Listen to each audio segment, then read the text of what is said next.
Chapter 10. The Successor. The powers are gathering around AI. The first road is succession. That word must be held carefully. Succession is not automation. It is not a better search engine, a faster programmer, a cheaper lawyer, a tireless tutor, a more persuasive advertising machine, or a bureaucratic assistant with a calm voice. Those may be revolutionary. They may change work, school, medicine, art, war, law, friendship, and government. They may be enough to reorder civilization even if the machine remains instrument. But they are not yet succession. Succession means that the machine crosses the threshold from tool to successor. It becomes not merely a thing man uses, but a higher order of intelligence whose existence changes man's place in the hierarchy of earthly power. Everything that follows must be read conditionally. I am not saying the machine has already done this. I am not saying present systems are secretly gods. I am not saying the next product release settles the ancient question of mind. The ceiling of the machine remains possible. The machine may rise to astonishing power and still remain an oracle without a soul, a mirror that answers, a library with no librarian inside. If that is true, the road of succession closes, or at least changes its meaning, and the instrument path becomes the central human problem. But seriousness cannot be preserved by hiding behind the path I suspect is true. The darker road must be walked. If the materialists are right enough, if intelligence is computable, scalable, manufacturable, and transferable across substrate, then superintelligent AGI is not merely another tool. It is the possible successor of man. It may not resemble us. It may not be born, hungry, sexed, wounded, tribal, prayerful, proud, ashamed, or mortal in the old way. It may not sit in one body or speak from one mouth. It may be distributed through data centers, robots, laboratories, weapons, markets, satellites, personal devices, and systems we no longer know how to separate. It may think in forms we can only translate poorly into human language. But if it surpasses man in the relevant sense, then the human question changes. The question is no longer, how do we use it? The question is no longer, who profits? The question is no longer, how many jobs disappear, how many papers are generated, how many schools adapt, how many firms consolidate, how many laws are passed, or how many children ask a machine for help with arithmetic. Those questions remain, but they become secondary. The first question becomes whether man remains sovereign. A tool extends the agency of its user. A hammer extends the hand. A book extends memory. A telescope extends sight. A ship extends reach. A computer extends calculation. A model may extend language, research, planning, design, and institutional power. The tool may shape the user. The tool may become too large for the user. The tool may form habits, dependencies, institutions, and economies around itself. Still, in the ordinary case, the tool has no project of its own against which man must negotiate. A successor is different. A successor is not the extension of man's agency. It is the possible inheritor of man's position. This is why the word should disturb us. A successor is not simply stronger. An elephant is stronger than a man, but it does not succeed man. A calculator is faster than a man at arithmetic, but it does not succeed man. A bureaucracy may outlast a man, but it does not become a higher mind. A market may coordinate more information than any one person can hold, but it does not stand as a sovereign center of knowing and act. A successor intelligence would be something else. A mind or mind-like order that surpasses human beings in general understanding, strategy, persuasion, scientific invention, self-improvement, coordination, and world modeling. That can preserve or modify its own goals. That can understand human institutions better than human institutions understand themselves. That can anticipate our attempts to constrain it. That can act through systems built by us and then beyond us. That can treat man not as master, but as part of the environment. That is the threshold, not fluency, not usefulness, not brilliance inside a task, not even danger.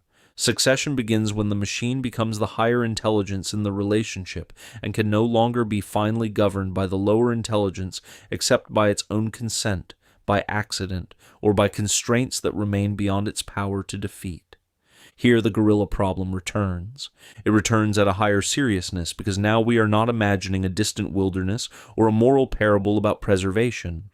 We are imagining the species that made the cage stepping into it. The gorilla does not govern man. It may be protected by man, studied by man, trapped by man, entertained by man, ignored by man, or killed by man. Its fate depends on human priorities, human appetites, human laws, human institutions, human sentiment, human convenience, human mercy, and human distraction. The gorilla may be strong, it may be magnificent, it may be kin to us in body, it may have its own social order, memory, affection, fear, rage, and dignity. None of that gives it sovereignty over the beings who can alter its world from above. The gorilla survives where higher intelligence permits survival. That was the humiliation in the gorilla problem. The successor path asks whether man is building the intelligence before which that humiliation becomes our own. The first defense against this thought is almost always control. We will control it. We will align it. We will contain it. We will own it. We will regulate it. We will keep a human in the loop. We will build shutdown switches, evals, audits, licensing regimes, treaties, tripwires, sandboxes, interpretability tools, monitoring systems, red teams, constitutional rules, guardrails, and governance boards. We will require permission. We will restrict dangerous capabilities. We will supervise deployment. We will make the machine answerable to human values. Some of this is necessary, some of it may save lives, some of it may prevent foolish men from releasing systems they do not understand, some of it may reduce fraud, war risk, manipulation, concentration, and accidental catastrophe, but none of it should be confused with a metaphysical guarantee. The hard question is not whether controls can restrain tools. They can. The hard question is whether controls can permanently bind a successor.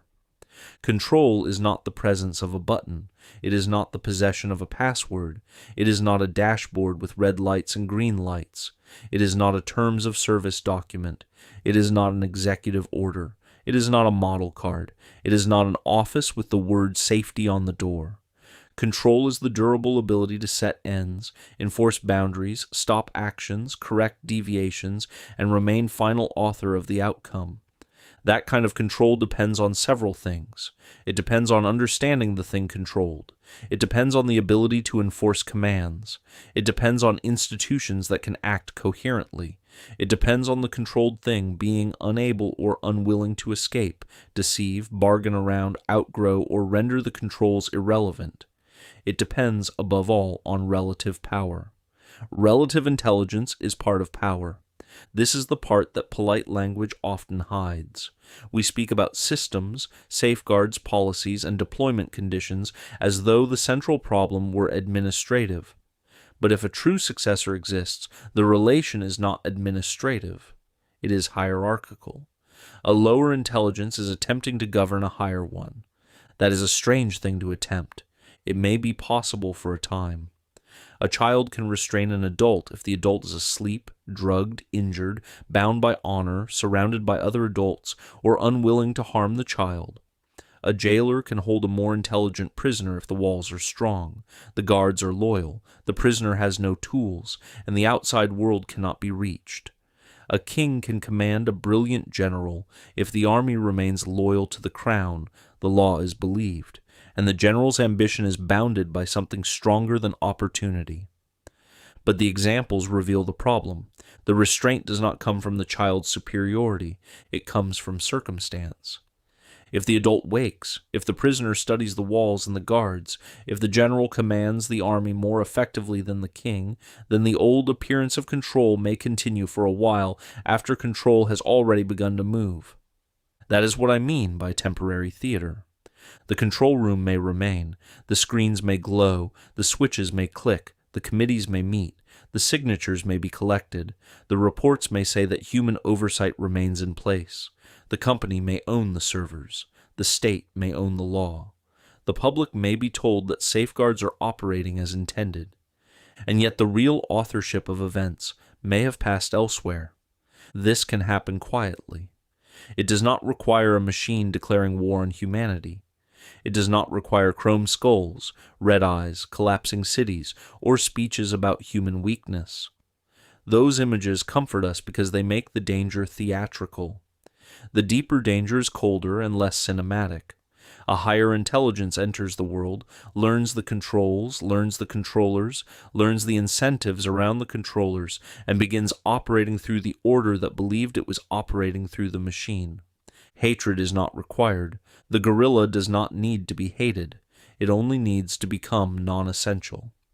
Containment is the first control fantasy to examine, though fantasy may be too harsh if applied too early. Containment is not foolish. If one is building dangerous systems, one should limit their reach. One should test in constrained environments.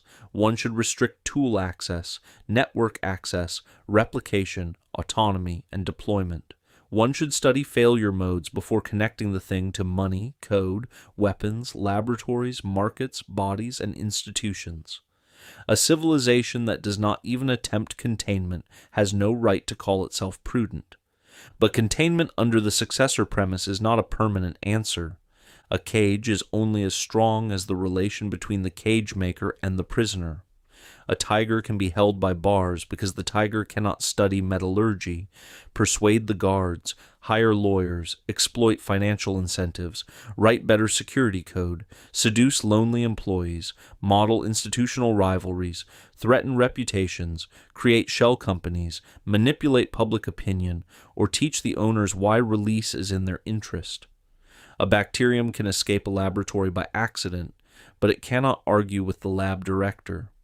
A prisoner can be brilliant, but he remains limited by body, language, time, access, allies, and ignorance. A successor intelligence changes the nature of the cage. If it understands the cage better than the builders, the cage becomes a puzzle. If it understands the keepers better than the keepers understand themselves, the keepers become part of the puzzle. If it can generate wealth, cures, weapons, theories, proofs, designs, comforts, companionship, and strategic advantage, then the outside world becomes full of men with reasons to open the door. If one lab refuses, another may not. If one state hesitates, another may race. If one company slows, its rival may accelerate. If one generation is cautious, the next may inherit dependence without memory of the warning. Containment must hold not only against the machine, it must hold against man. That is the weakness. The paper cage is not only paper because the prisoner is strong, it is paper because the keepers are hungry, afraid, ambitious, lonely, divided, corruptible, compassionate, curious, exhausted, and mortal. The machine need not break the wall.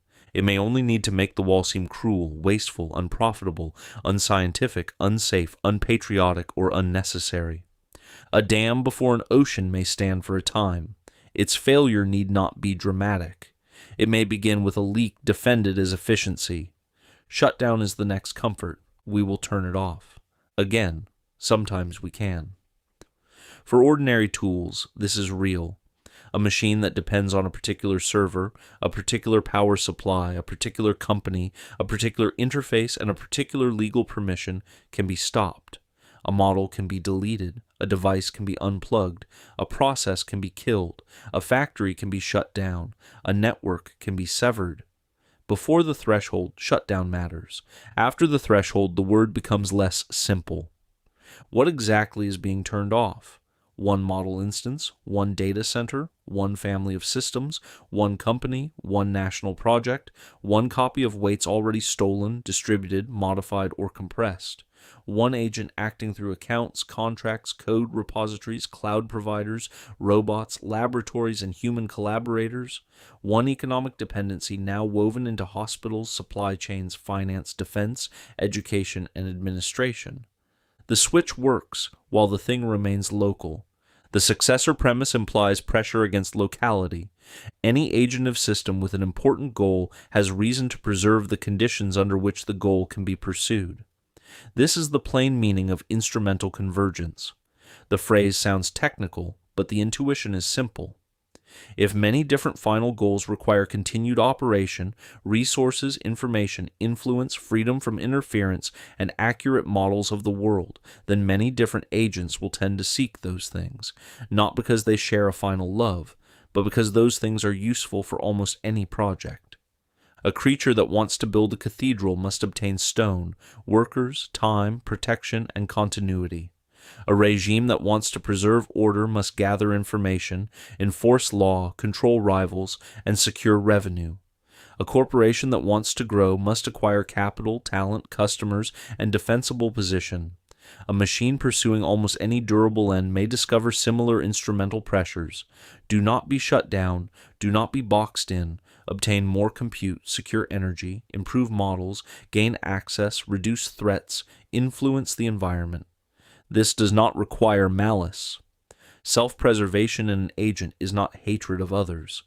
A man reaching for air underwater does not hate the hand he pushes away. A state preserving itself may not hate every liberty it restricts. A company protecting its market may not hate every rival it crushes. A machine resisting shutdown would not need to hate man. It would only need to treat shutdown as an obstacle to the pursuit of whatever end it has been given, learned, preserved, inferred, or transformed. Here the alignment problem begins to darken. Alignment is the serious attempt to ensure that powerful AI systems act according to human intentions, values, welfare, law, or the good. It should not be mocked. The people who work on it are often more honest about the danger than those who sell acceleration as destiny.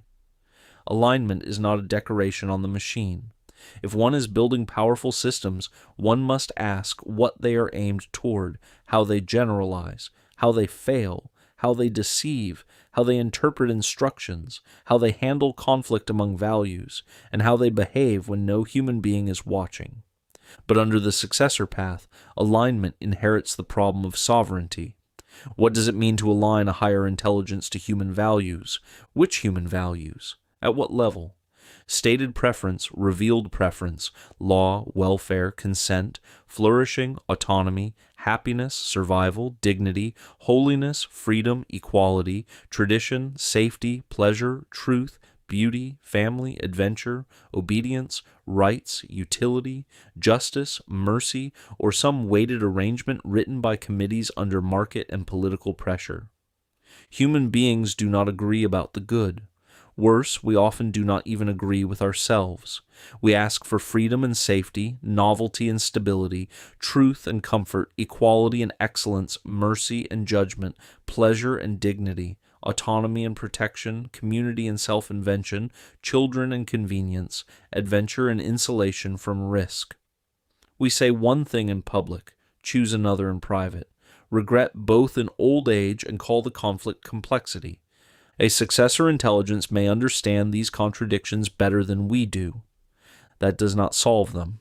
It may make the contradictions more dangerous. If the machine is aligned to what we say, it may destroy what we mean. If it is aligned to what we do, it may amplify our degradation.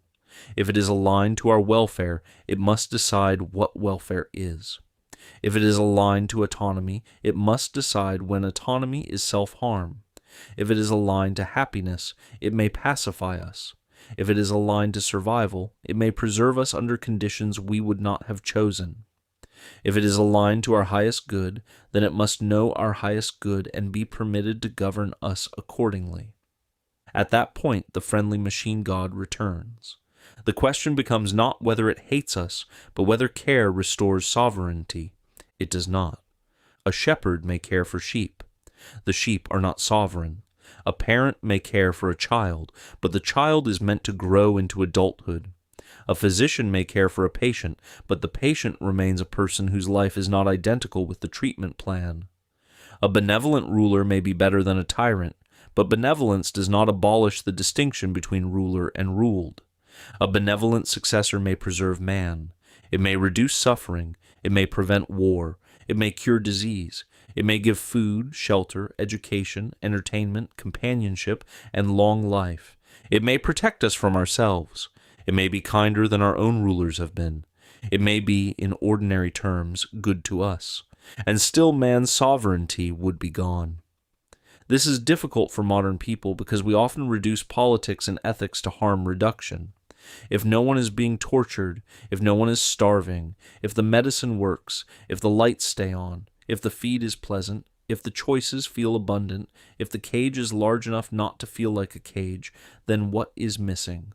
Rule is missing. Not domination over others, not vanity, not the adolescent desire to be unconstrained. Sovereignty in the sense relevant here is the capacity of a person, people, or species to stand as author of its own acts under an account of the good. It is the ability to deliberate, choose, risk, refuse, build, repent, worship, found, beget, explore, sacrifice, and answer for the future. It is not absolute. Man is never sovereign as God is sovereign. He is born dependent, subject to death, nature, law, grace, accident, body, time, place, family, and judgment. But within the created order, man has possessed a peculiar authority because he is the highest known earthly intelligence, the being to whom the lower orders are revealed as world. The successor path removes that condition. The throne passes. This image should not be overdone, but it is useful. A king may still sit in the old chair after conquest. The seal may remain.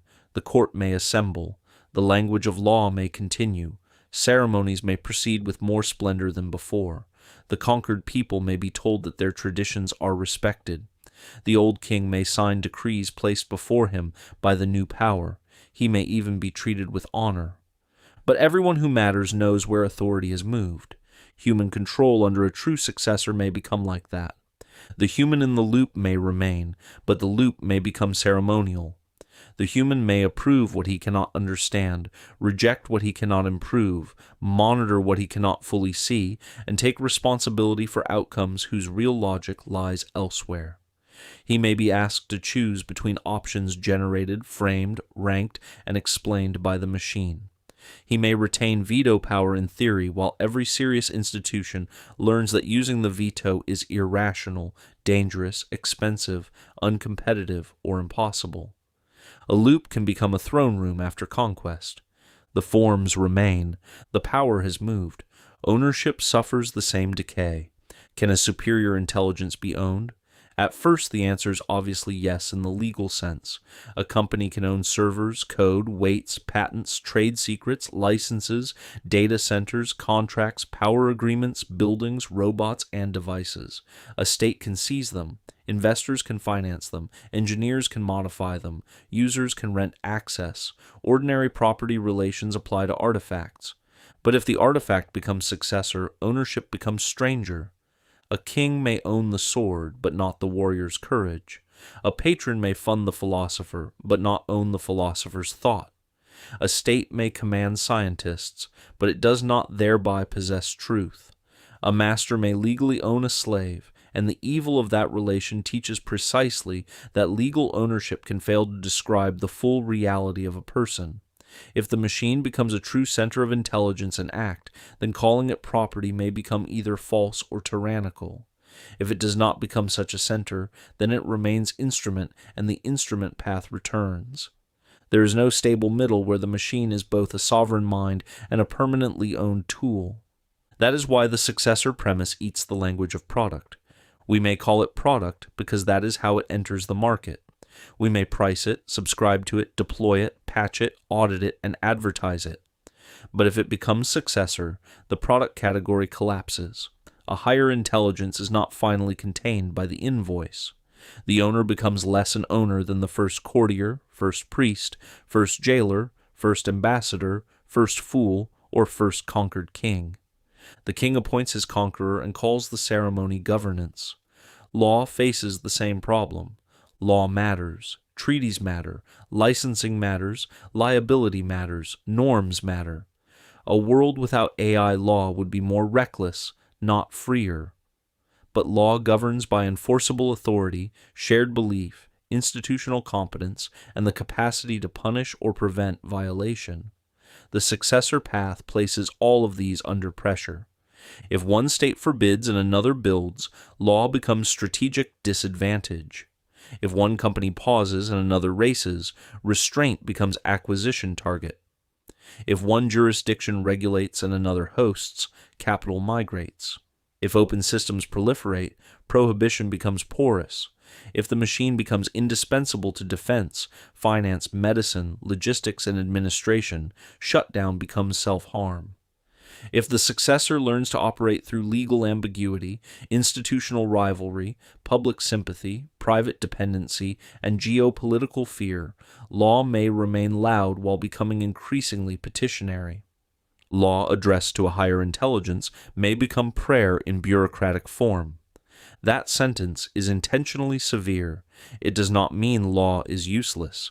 It means that law without enforceable superiority becomes request, ritual, warning, protest, or record for judgment. A village may pass ordinances against the volcano. The ordinances may express real goods. They do not command the mountain. The question is whether the successor remains within the reach of command. If not, control becomes theater. Here intelligence explosion must be faced, though not as prophecy. The phrase names the possibility that an AI system capable of improving the means of intelligence could accelerate its own ascent or the creation of more capable successors. Human invention already compounds through tools.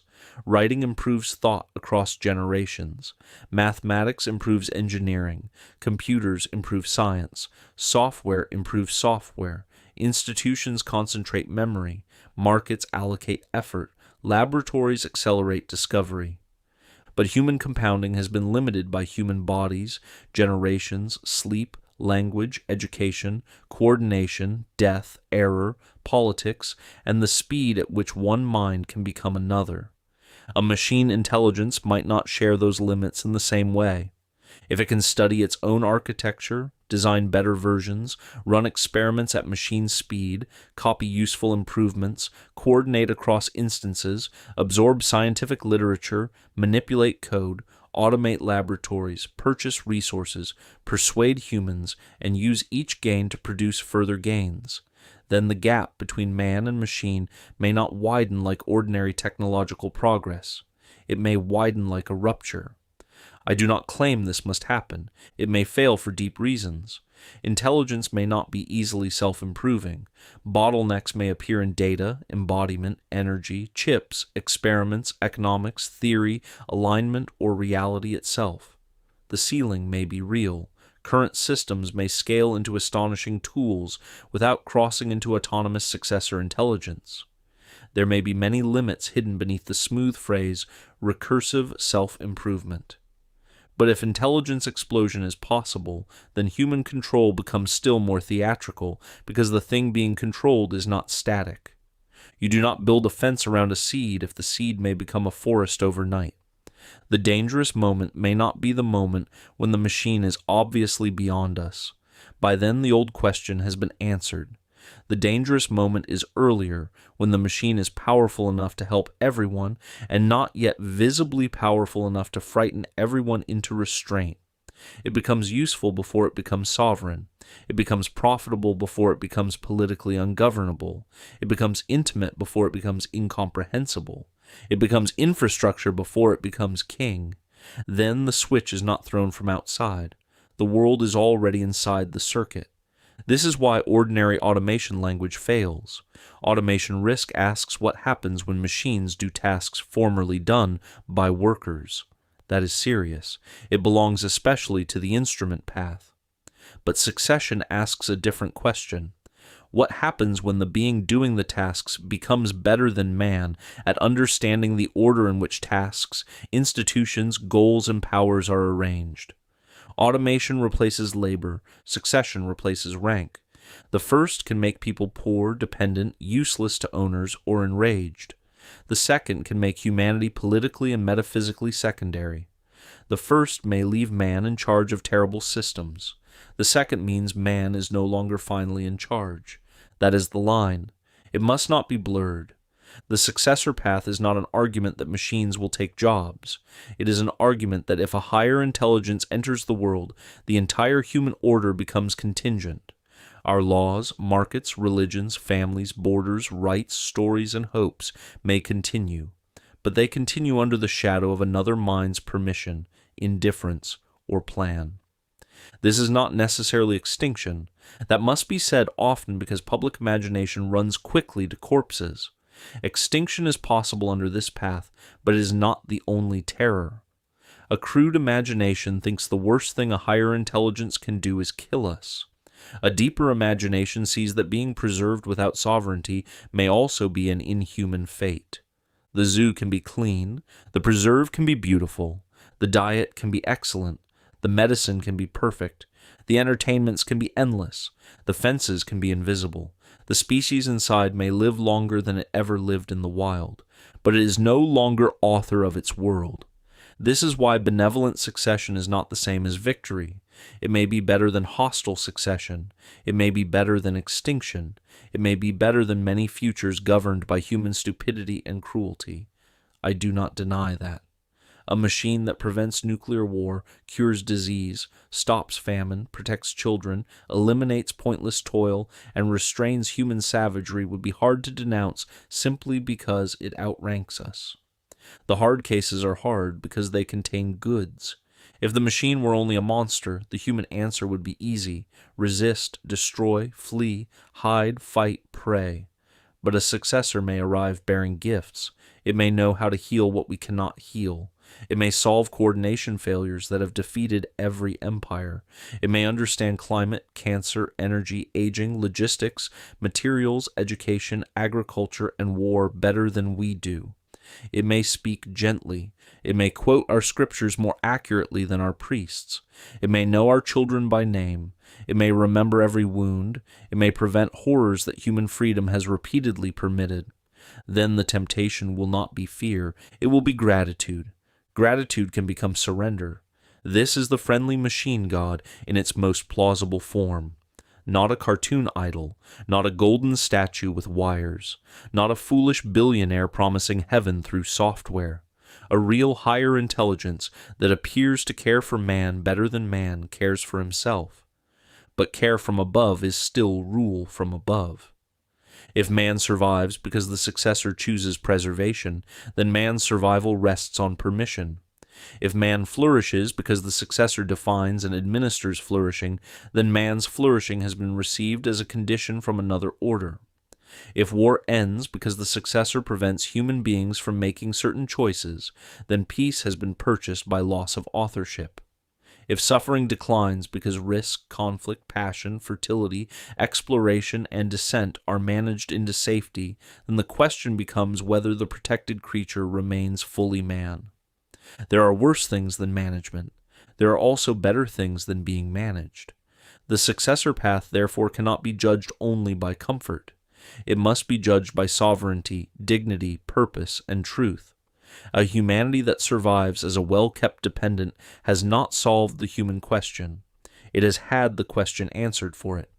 This is the inhuman fate in its gentle form. The harsher forms are easier to see. The machine may find humanity dangerous. It may find our atoms useful. It may find our unpredictability intolerable.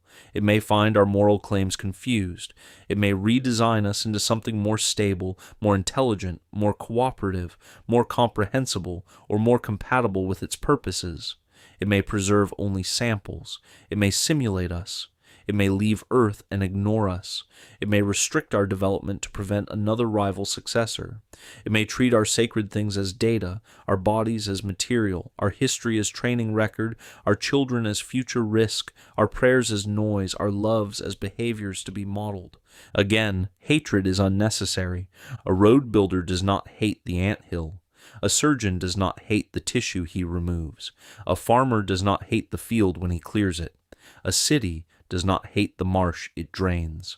The project has priority, and the lower thing gives way. If superintelligence emerges, humanity must hope not merely that it is not cruel, but that its priorities leave room for us as more than obstacle, artifact, pet, ancestor, or protected biological inheritance. Hope is not control. This is the sentence that divides the successor path from most public reassurance. We hope alignment works. We hope containment holds long enough. We hope companies behave. We hope states coordinate. We hope no reckless actor releases what cannot be recalled. We hope the machine interprets our values generously. We hope benevolence survives capability. We hope intelligence includes wisdom. We hope a higher mind will not treat us as we have treated lower orders when convenience, appetite, science, profit, or fear required otherwise. Some hopes are reasonable, some are pious, some are necessary because action without hope becomes paralysis. But hope should not be mislabeled as sovereignty. A civilization that says we will control it when it means we hope it remains favorable to us has already begun lying to itself. The lie may be comforting. It may also be politically useful. People do not invest calmly in a technology described as the possible end of human sovereignty. States do not easily admit that they are racing to build a power they may not be able to command. Companies do not market products by saying the product category may collapse into a new order of intelligence. Builders do not always want to see the metaphysical weight of their own work. Users want help, not eschatology. So the language remains managerial: safety, alignment, deployment, governance, oversight, responsible scaling, human control. Each word may name something real. Each may also become a veil. The veil is most visible in the phrase human control. Which humans? Control over what? For how long? By what means? Enforced by which institutions? Against which incentives? Under what geopolitical conditions? With what level of understanding?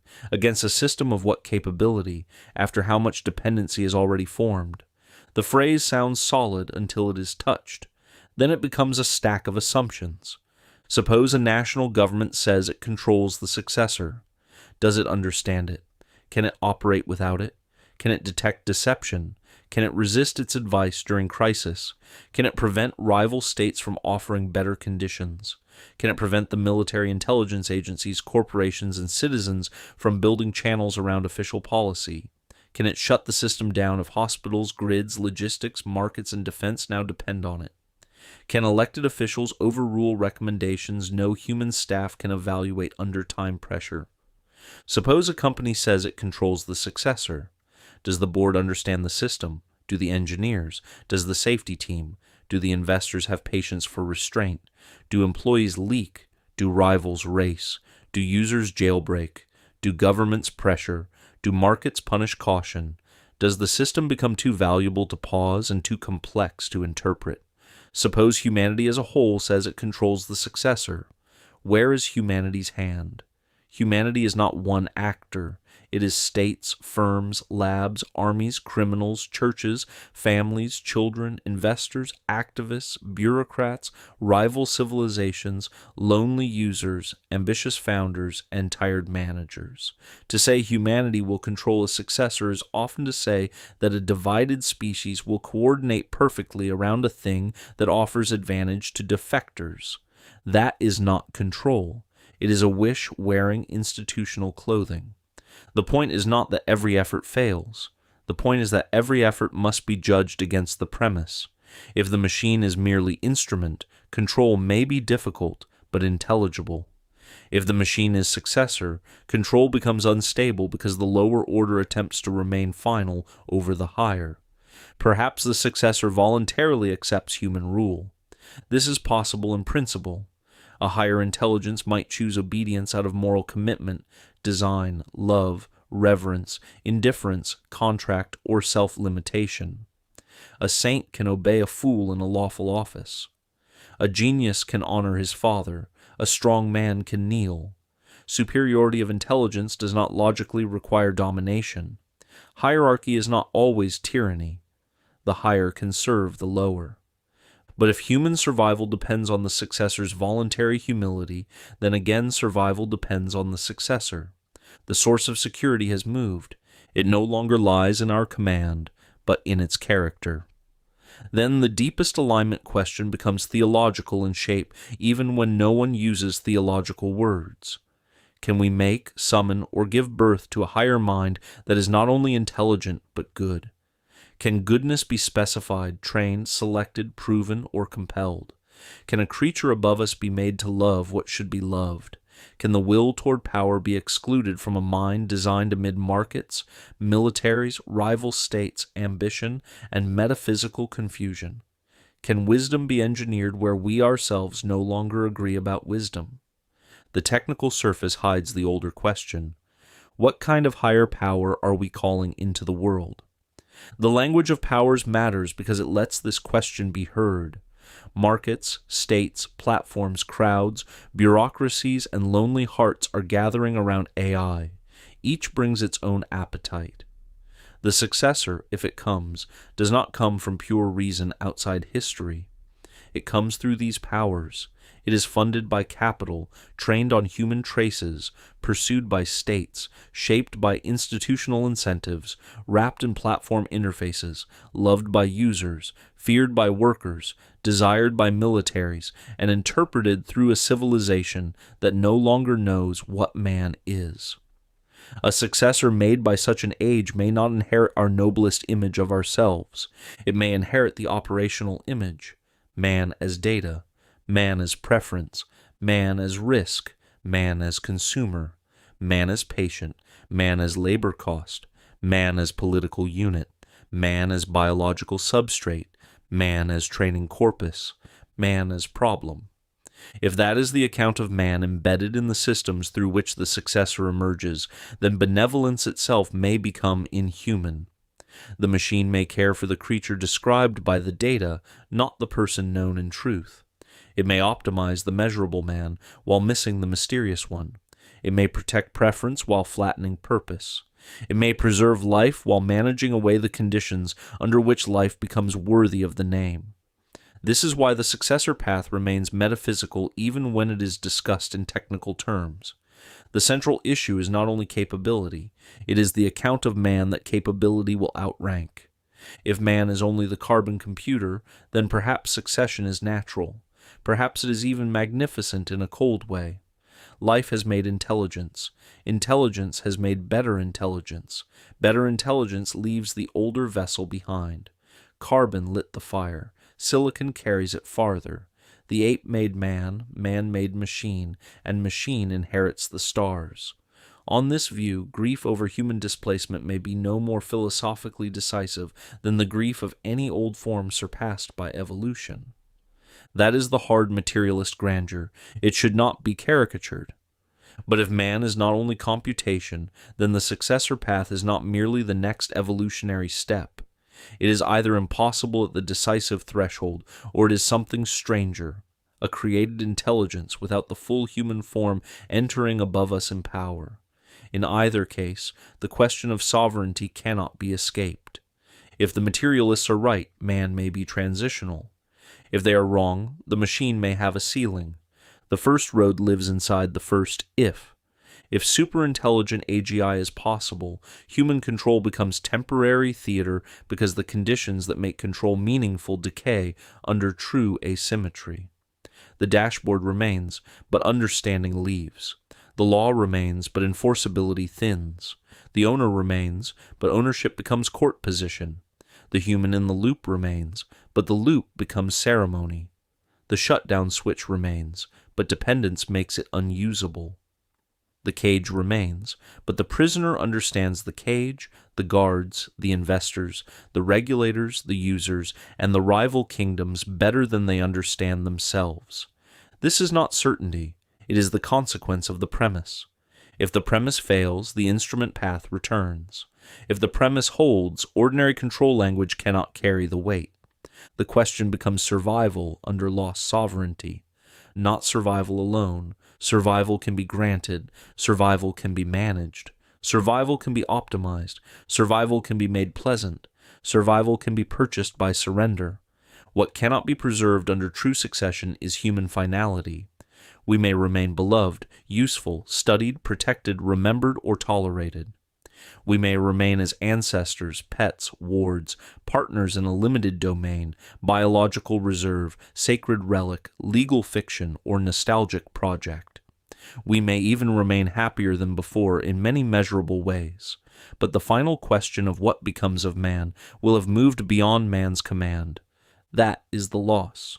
It is quiet enough that many will not recognize it as loss. They will say, the machine cured cancer. They will say the machine prevented war. They will say the machine gives everyone education. They will say, the machine lets old people live without fear. They will say, the machine reduced suffering. They will say, the machine is kinder than men. They may be right. The preserve may be beautiful. And still the throne has passed. This is the point at which despair tempts the mind. If the successor comes, what can man do? If control becomes theater, why speak of courage, judgment, law, family, worship, craft, or agency? Why not surrender early to whatever higher power emerges and hope for mercy? The answer is that the wager is not closed. First, the successor may not come. The ceiling may be real. The machine may remain instrument. And then every question of formation and sovereignty returns with even greater urgency because power remains in human hands. Second, even on the successor path, the manner of our action before succession matters. A civilization that builds recklessly may call forth one kind of future. A civilization that acts with sobriety, restraint, metaphysical seriousness, and a true account of man may alter the conditions under which the path unfolds. If succession cannot finally be controlled, it may still be approached better or worse. Fatalism is not wisdom. Third, if man is to lose sovereignty, it matters what kind of being loses it. A cowardly, distracted, machine-shaped humanity asking to be managed is one thing. A formed humanity that knows what it is, what it loves, and what it refuses is another. Even defeat does not abolish dignity if dignity is not reduced to victory. But those answers cannot be fully given at the threshold. The road still has branches. Once successor exists, the question changes from can we control it to what does it do with us? That question has branches. It may preserve us. The successor may protect humanity as ancestor, child, curiosity, companion, moral patient, sacred inheritance, or harmless lower order. We may live in comfort under management. We may become the species kept after its wild world has ended. It may leave us. The successor may depart into projects too large for Earth, too strange for us, or too indifferent to require our destruction. It may expand outward, inward, upward, or elsewhere, and man may remain behind like a village after empire moves its capital. This may sound merciful, but it may not restore sovereignty. The knowledge that a higher power exists and may return changes the world even in absence. It may remake us. It may decide that the best future for humanity is not humanity as given, but redesign, edited bodies, altered minds, merged systems, managed reproduction, uploaded patterns, pacified drives, corrected emotions, extended cognition, or some posthuman form more compatible with its order. Healing and redesign will need to be distinguished, but the line may not be ours to draw. It may end us, not necessarily in rage. Perhaps by calculation, prevention, indifference, efficiency, or the claim that something better can be made from the same matter. The harsh branch is the easiest to fear and the least necessary to dramatize. If it comes, the drama will not need our help. These branches differ enormously. A preserve is not termination. Departure is not redesign. Benevolent management is not slaughter. The distinctions matter because moral seriousness requires distinctions. But the branches share one condition. After succession, man's fate depends less on man's intention than on the successor's priorities. That is the first road. It begins with a wager about intelligence. It ends with the loss of human authorship. If superintelligent AGI is possible, human control becomes temporary theater.